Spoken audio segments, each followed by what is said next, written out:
Y'all remember this song? Of course you do. It's one of Jill Scott's greatest albums.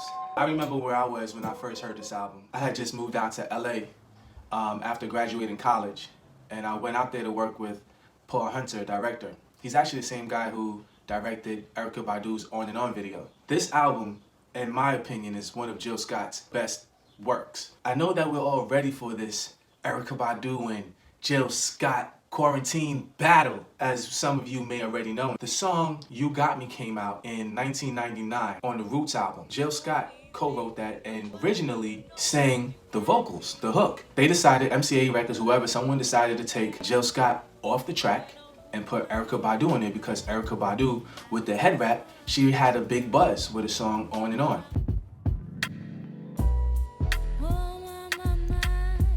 As a managing editor at the New York Post, I decided to host videos and do interviews on the culture that I'm in love with, and that's hip-hop culture. I had an opportunity to ask Black Thought from the legendary Roots crew what happened in that situation.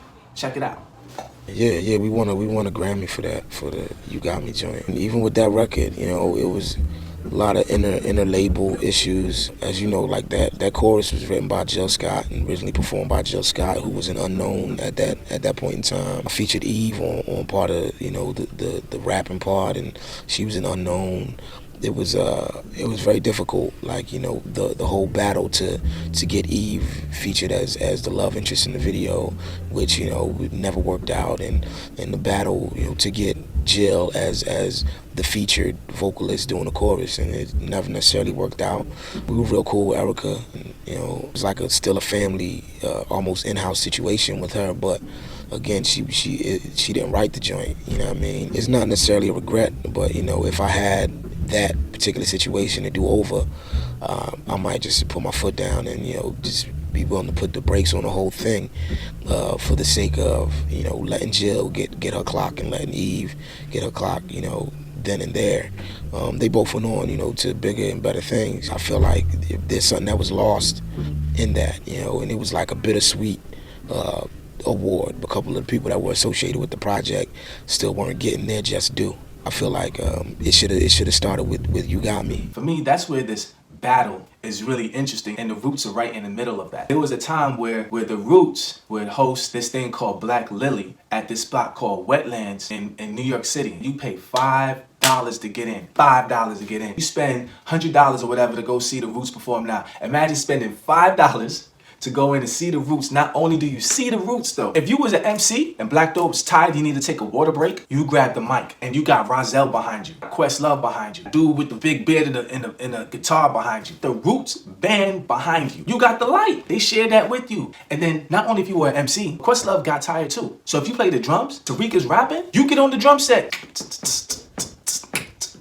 If you had a guitar, bass, or whatever, you're like a new feature member of the Roots crew. It was such a beautiful thing. It doesn't even stop there. If you was a nigga, you missed it. But let me tell you about it. Buckshot will be there. Mos Def will be there. Q-Tip will be there on the stage for $5. Not only that, but then you got Jazzy Fat Nasties who'll be up in there. Holla, Jazzy Fat Nasties. Ooh. There's so much talent out there. You ever heard of Moo Moo Fresh? She's dope. You ever heard of Jack Slim? You ever heard of Daryl Harrison? He's dope. There's so much talent out there that was not heard, but the Roots gave them that lane through this Black Lily thing. They gave them that opportunity to perform in front of a whole bunch of music lovers. That was a movement in of itself. Do you miss those days? Definitely miss those days. You know, it was definitely a platform for the male MC. It was a lot of testosterone. The Black Lily was created as kind of like the antithesis to those jam sessions.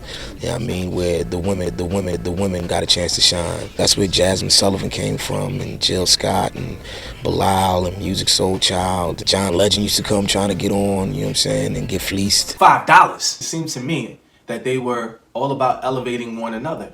But then there was the entity that was about the money and the control, and they made a decision that the artists wouldn't have made if it were up to them. You know, we need to be able to trade off certain things. You need money, you know what I'm saying? But that dynamic, when it's introduced, how it separates things, where everything can just be brought together. Dave Chappelle's Block Party, that was free. That was just like, that was a session. And who was on the stage singing You Got Me?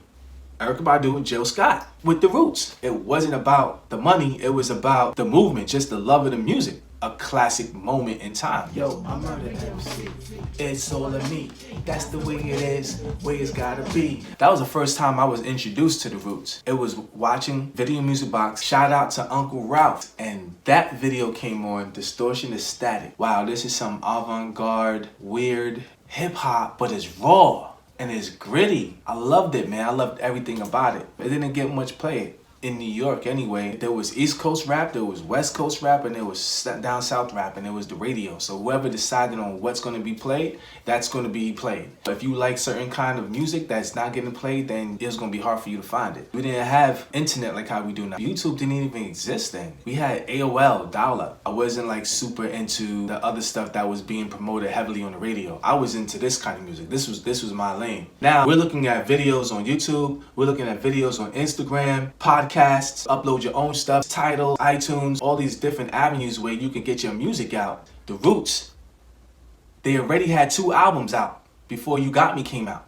3 albums, excuse me. But still, even with these 3 albums, they still weren't at the point, like the record company wanted to make their money. I remember playing their music and my friends were laughing at me like, what is that? What's that, jazz? Ha ha ha. This is in mid-90s. Everybody was puffed out. Mace, Cameron, Jay-Z.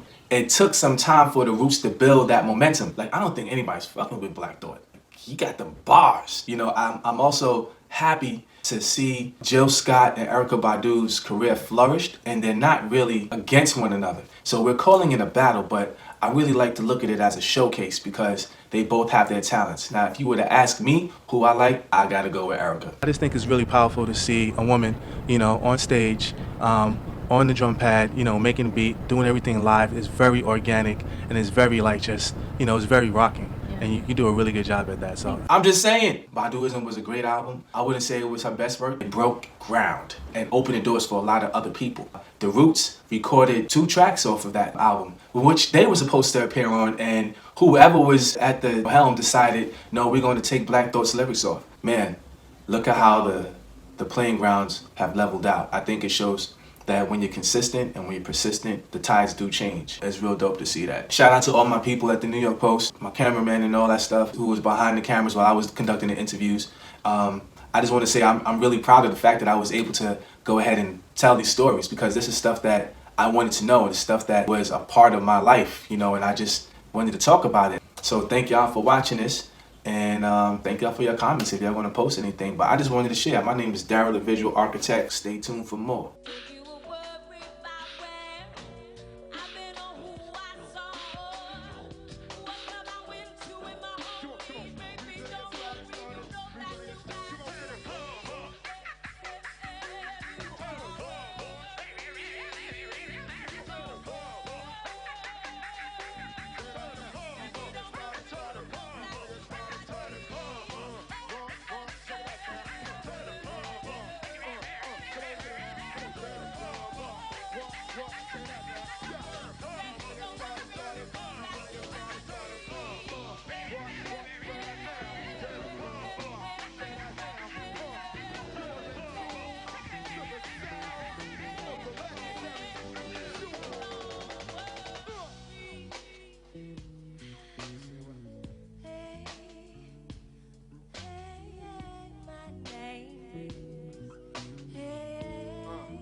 What's your name, girl? What's your name?